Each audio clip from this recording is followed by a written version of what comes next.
विष्णु के वराह अवतार के बारे में तो आपने सुना होगा, लेकिन क्या आपको उनके जन्म का कारण पता है? तो चलिए आज उनके जन्म का कारण जानते हैं। यह कथा उस कालखंड की है जब सत्य युग अपने प्रारंभिक चरण में था और सृष्टि में संतुलन स्थापित हो रहा था। भगवान विष्णु के वैकुंठ धाम के दो द्वारपाल थे, जय और विजय। वे अपने स्वामी के प्रति पूर्णतः समर्पित थे, किंतु एक दिन सनत कुमार ब्रह्मा जी के मानस पुत्र भगवान विष्णु के दर्शन हेतु पधारे। जय और विजय ने उन्हें बालक समझकर द्वार पर ही रोक दिया। इस अपमान से क्रोधित होकर सनत कुमारों ने उन्हें श्राप दे दिया कि वे 3 जन्मों तक भगवान विष्णु के शत्रु के रूप में असुर कुल में जन्म लेंगे और उन्हीं के हाथों मृत्यु को प्राप्त होकर मुक्त होंगे। अपने पहले जन्म में जय और विजय ने महर्षि कश्यप और उनकी पत्नी दिति के गर्भ से 2 अत्यंत पराक्रमी और भयावह पुत्रों के रूप में जन्म लिया। ज्येष्ठ पुत्र का नाम हिरण्यकशिपु और छोटे का नाम हिरण्याक्ष था। जन्म लेते ही उनके भार से पृथ्वी कांप उठी और आकाश में अपशकुन होने लगे। हिरण्याक्ष का शरीर वज्र के समान कठोर और उसकी शक्ति असीम थी। उसका अहंकार ऐसा था कि वह स्वयं को ही ईश्वर मानने लगा था। उसने ब्रह्मदेव को प्रसन्न करने के लिए सहस्रों वर्षों तक घोर तपस्या की।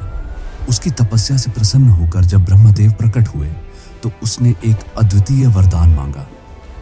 हे पितामह, मुझे ऐसा वरदान दीजिए कि मेरी मृत्यु न किसी देवता से हो, न दानव से, न मनुष्य से, न यक्ष, गंधर्व या नाग से हो, और न ही उन प्राणियों से हो जिनका उल्लेख आपकी सृष्टि में प्रमुखता से है।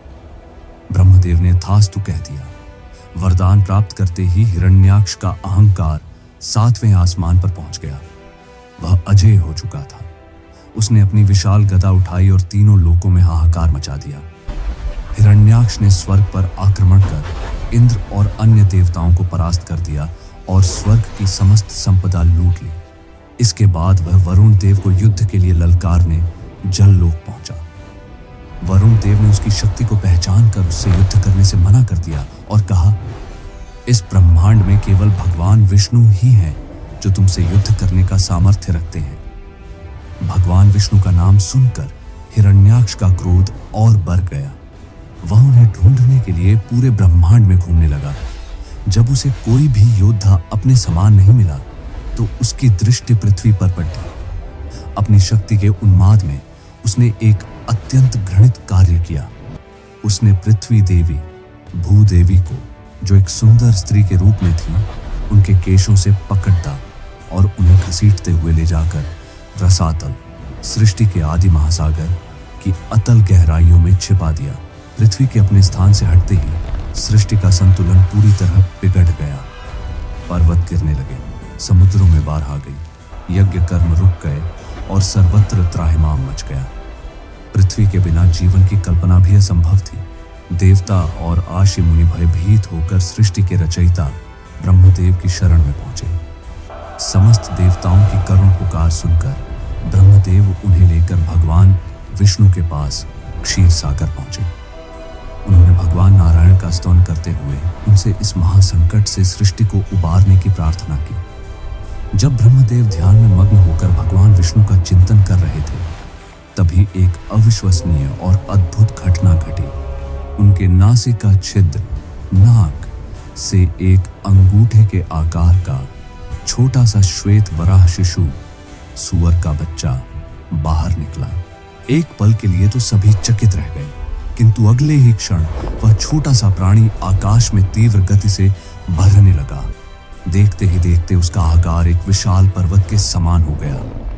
वह कोई साधारण प्राणी नहीं, स्वयं भगवान विष्णु का वराह अवतार थे। उनका शरीर पर्वतों से भी विशाल, उनके खुर वज्र से भी कठोर और उनकी दाढ़ें द टस्क्स चंद्रमा की भांति चमक रही थी। उनके नेत्रों में सूर्य का तेज था। उन्होंने आकाश को कंपा देने वाली एक ऐसी प्रलयंकारी गर्जना की जिसे सुनकर तीनों लोग कांप उठे और हिरण्याक्ष का हृदय भी एक क्षण के लिए भयभीत हो गया। भगवान वराह ने अपनी घ्राण शक्ति, सूंघने की शक्ति से यह जान लिया कि पृथ्वी को कहां छिपाया गया है। वे उस महासागर में कूद पड़ते जो रसातल की ओर जाता था। उन्होंने अपनी विशाल थूथुन से जल को चीरते हुए उस अथाह अंधकार में प्रवेश किया। रसातल की गहराइयों में उन्होंने पृथ्वी देवी को भयभीत और असहाय अवस्था में पाया। उन्हें देखकर भूदेवी के नेत्रों में आशा की किरण चमक उठी। भगवान वराह ने अत्यंत कोमलता के साथ पृथ्वी को अपनी विशाल और नुकीली दाढ़ों पर ऐसे उठा लिया जैसे कोई हाथी कमल के पुष्प को अपनी सूंड पर उठा लेता है। जैसे ही वे पृथ्वी को लेकर ऊपर की ओर बढ़ने लगे, उनका मार्ग हिरण्याक्ष ने रोक लिया। वह अट्टहास करते हुए बोला, अरे जंगली पशु, तू कौन है और मेरी संपत्ति को कहां लिए जा रहा है? लगता है आज तेरी मृत्यु मेरे ही हाथों लिखी है।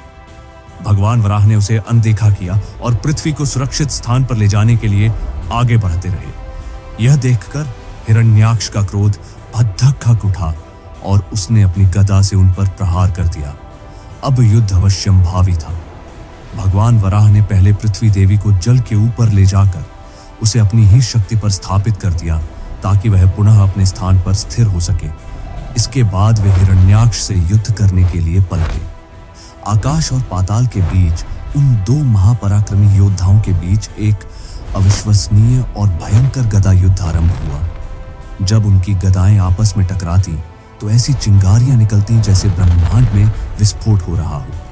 उनकी गर्जनाओं से दिशाएं गूंज उठती थीं।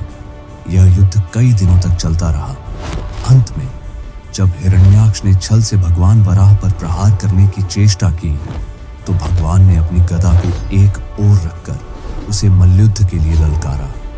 उन्होंने अपने शक्तिशाली प्रहारों से हिरण्याक्ष को विचलित कर दिया और सही अवसर देखकर उसके कान के नीचे एक ऐसा वज्र समान प्रहार किया जिससे उसकी आंखों की पुतलियां बाहर आ गईं और वह रक्त वमन करता हुआ निर्जीव होकर उस महासागर में गिर पड़ा। हिरण्याक्ष के वध के पश्चात देवताओं ने आकाश से पुष्प वर्षा की और ऋषि मुनियों ने भगवान वराह का स्तवन किया। भगवान वराह ने पृथ्वी को उसकी कक्षा में पुनः स्थापित किया और उस पर जीवन का संचार किया। इस प्रकार भगवान विष्णु ने अपना तीसरा अवतार लेकर न केवल पृथ्वी देवी का उद्धार किया बल्कि एक अहंकारी असुर का अंत कर सृष्टि में धर्म और संतुलन की पुनर्स्थापना की। यह अवतार इस बात का प्रतीक है कि जब जब सृष्टि पर संकट आता है, भगवान किसी भी रूप में आकर उसकी रक्षा अवश्य करते हैं।